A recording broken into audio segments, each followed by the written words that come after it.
آج کا افطار جن کی جانب سے تھا جو میں نے سادات امروہہ، جب انہوں نے مجھے مرحوم مولانا ظفر حسن صاحب قبلہ کے بارے میں کہا، تو جیسا کہ میں نے عرض کیا کہ میری اپنی خوش قسمتی اس لیے کہ میرے اولین اساتذہ میں سے تھے۔ میں نے جس وقت کراچی میں دینی تعلیم حاصل کرنا شروع کی، اب آگے مت کہیے گا کہ مولانا اہل بیت کو سننے آئے ہیں، آپ کے حالات سننے نہیں آئے ہیں۔ جن جن نے اہل بیت کی خدمت کی ہے، اہل بیت جس انداز سے ان کے ذکر کو قیامت تک تازہ رکھنا چاہتے ہیں، اس کو ذہن میں بات کر رہا ہوں، تو اس میں میری بات کچھ نہیں۔ جس وقت کراچی میں نے دینی تعلیم شروع کی تھی، اس وقت کراچی میں صرف ایک ہی دینی مدرسہ تھا۔ اس وقت ہم لوگ اسے مدرسہ کہتے تھے۔ اب آج کل مدرسے کا لفظ ایک تو پاکستان میں بہت برے معنوں میں استعمال ہونے لگا، اور اس کے بعد جو میرا بھی شہادت کی مجلسوں میں موضوع بنے گا العصر کے اندر پھیل جائے گی، ماہ رمضان کی تقریر ہے، آپ حضرات دن بھر کے تھکے ہوئے، تو اس وقت ایک ہی مدرسہ تھا، جامع امامیہ۔ پاکستان کی تاریخ کا پہلا مدرسہ تھا جو مولانا ظفر حسن صاحب قبلہ امروہی نے قائم کیا۔ اور جب میں نے وہاں تعلیم میں شروع کی، تو پہلے تو میں ایک بات اس لیے یہ عرض کر دوں کہ یہ خود اپنی جگہ، اب جو بات میں کہہ رہا ہوں، یہ خود اپنی جگہ ایک بہت اہم موضوع، اور ماہ مبارک کے رمضان سے اس کا بہت گہرا تعلق، یعنی قرآن کو سمجھنا۔ ماہ مبارک پتہ ہے کہ یہ مجلس مرحوم مولانا ظفر حسن صاحب امروہی کے اصال ثواب کی نہیں ہے، لیکن بانیان مجلس کا بھی ان سے ایک اٹیچمنٹ ہے، اور میرا بھی۔ ہر وقت پاکستان 47 میں 14 اگست 47، ابھی 23 مارچ کو تو یوم پاکستان تھا، لیکن جو انڈیپینڈنس ڈے ہے 14 1947 میں لٹے پھٹے مہاجرین جب پاکستان آئے، تو ابتدائی طور پہ بہت ہی قسم پرسی کے عالم میں مجالس کا سلسلہ شروع ہوا 48 میں۔ پہلی بار اس مسئلے پہ غور کیا گیا کہ ہمارے جتنے بھی اہم حوزہ علمیہ ہیں وہ سب ہندوستان میں رہ گئے، زیادہ تر لکھنؤ میں، بنارس میں بھی تھا، امروہہ میں بھی تھا، اور بھی شہروں میں، لیکن وہ سب ہندوستان میں۔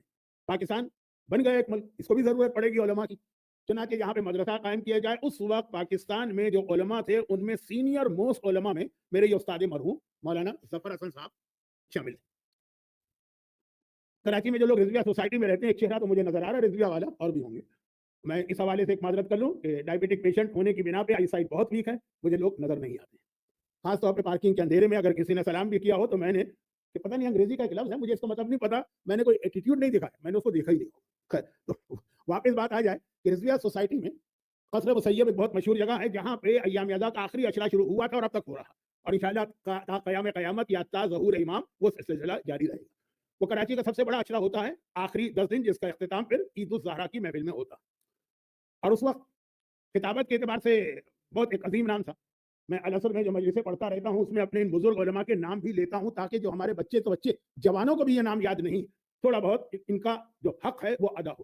بہت ہی مشہور ایک شخصیت تھی حافظ بشیر انصاری صاحب، جنہوں نے ٹیکسلا میں دشمنان اہل بیت کو اس مناظرے میں شکست دی تھی، جس کے بعد وہ فاتح ٹیکسلا کہلاتے تھے۔ حافظ بھی تھے۔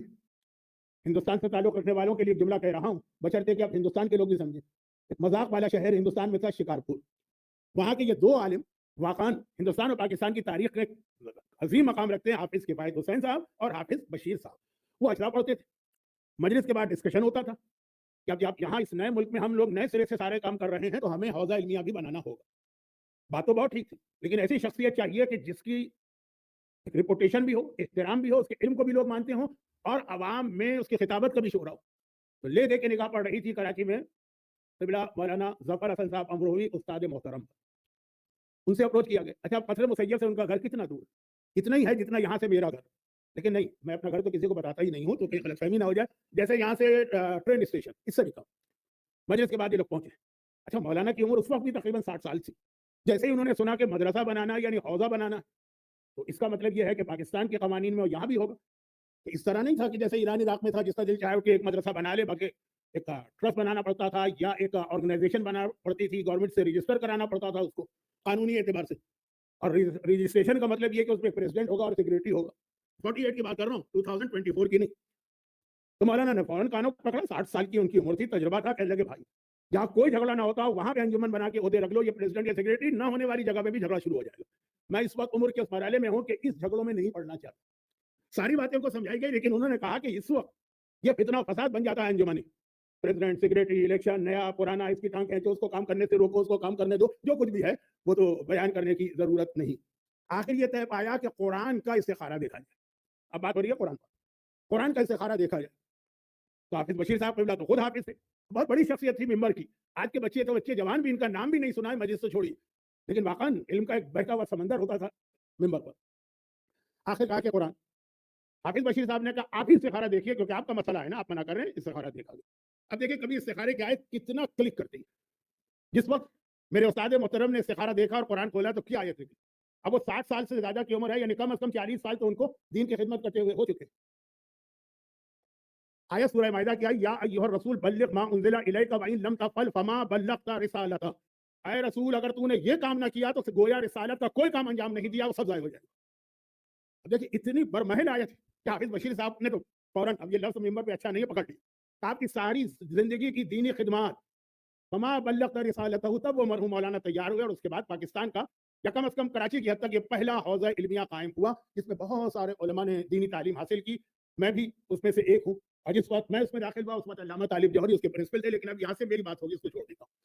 یہ مرحوم مولانا کا ایک کارنامہ تھا جس سے اس وقت کم از کم انقلاب اسلامیہ ایران سے پہلے دینی مدارس کا کوئی رواج نہیں تھا. ہندوستان میں تھے, اور عظیم ترین ہندوستان کا مدرسہ وہ بھی امروہے کی دین تھی.